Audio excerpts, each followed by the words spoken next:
Hello naman sa aking mga nagagandahang ka-chicks. Kumusta naman kayo? For today's video, nakita nyo naman tayo ay bumili ng gold. Binila ko kasi ng hikaw yung aking apo na si Chashing. Diba? Napaka-supportive na lola ayan. So after namin pumunta dun sa gold, so hindi ko na siya na-videohan kasi medyo nag-full na talaga yung aking phone. So dumiretso na kami dyan sa Arabic restaurant na yan. Yung Arabic restaurant na yan is matatagpuan yan malapit sa Aldanat, kung saan yung kinakainan namin palagi ng mga fresh fishes na kayo mismo ang mamimili. So yan naman is grilled food ng Arab.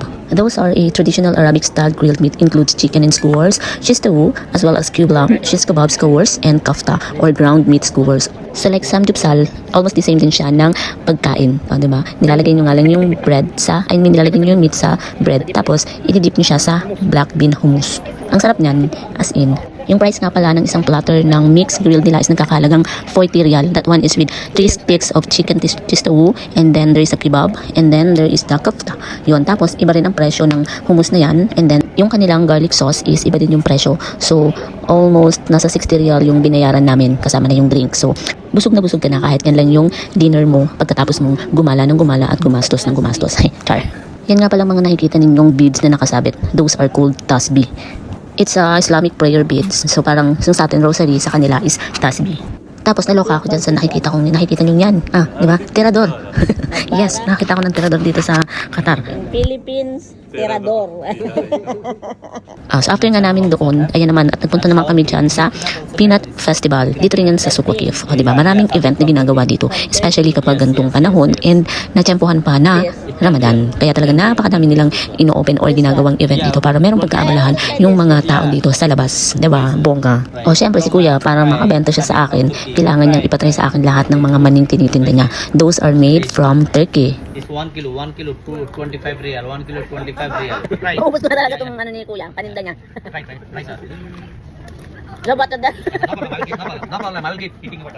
So ayan yung itsura ng peanut festival dito sa loob. Different kind of peanuts, different kind of honey, different kind of sweets. So karamihan na makikita ninyo is Kyrgyzstan, Kazakhstan, Pakistan, ayan, Turkey. Hinahanap ko nga yung mani ng Pilipinas. Hinahanap ko ang mani ng Pilipino.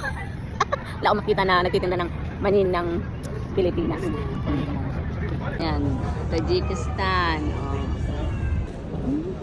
After namin sa souk, dumiretso kami ng Qatar kasi meron din kami pinuntahan dyan na bazaar yan. Ang ganda, di ba? Kasi nga, as I was told you guys, sobrang dami ng ginagawang mga bazaar, mga event dito sa Doha dahil Ramadan. And at the same time, they're preparing para sa Garangaw and sa Eid nila. Yung Garangaw, para yun sa mga bagets na pwede silang mag-party, bigay ng mga gifts, ganun. May mga ganun silang, ang dami ko ng mga batang nakita na naglalaro ng, katulad ng laro natin, step no, step yes. Tapos nung pinagmamasdan ko sila, sabi ko, mali yung kanilang nilalaro. Parang gusto ko silang turuan. Ay, nakakaloka. Tapos yung isa, yung ginagawa nilang laro, yung mga lalaki, parang hep-hep hooray. Diba? Ang cute-cute kaya lang hindi ko sila pwedeng videohan kasi syempre wala tayong consent na nanggaling sa kanilang mga magulang. Tapos ayan, diba? Ang dami din nilang mga anik-anik na mga ipinapakita. Like for example, like this one. Diba? Sila is talagang may hilig sa mga art, may hilig sila sa mga pangkolorete, may hilig sila sa pabango, may hilig sila sa lahat ng magagandang bagay as in. Kaya napakayaman ng culture ng Qatar and at the same time nag-a-adapt din sila sa panibagong mga nangyayari sa mundo. Diba? Kaya hindi nakakaboring dito sa Qatar as in. Pwede kang lumayas ng kahit 3 real, 6 real lang ang pera mo, pamasahe lang. Diba? Tubi-tubi ka na lang tayo. Ayan, trinay ko nga pala yung madruba na yan. Na-curious kasi ako dun kasi si ate nagtatakal. Sabi ko, ano yan? Bakit merong pomegranate? Sabi niya, kasi yan te? Parang katulad ng sa atin, goto. Goto, pero bakit may pomegranate? So sinubukan ko siya. In fairness, masarap naman. Kaya lang hindi ako nakabili kasi nga wala silang card. Cash lang ang tinatanggap nila. So ayun, nagplano na kami umuwi, pero bago kami uuwi, tayo ay kakain muna ng ice cream sa lamig ng panahon. Subukan natin ang ice cream na to.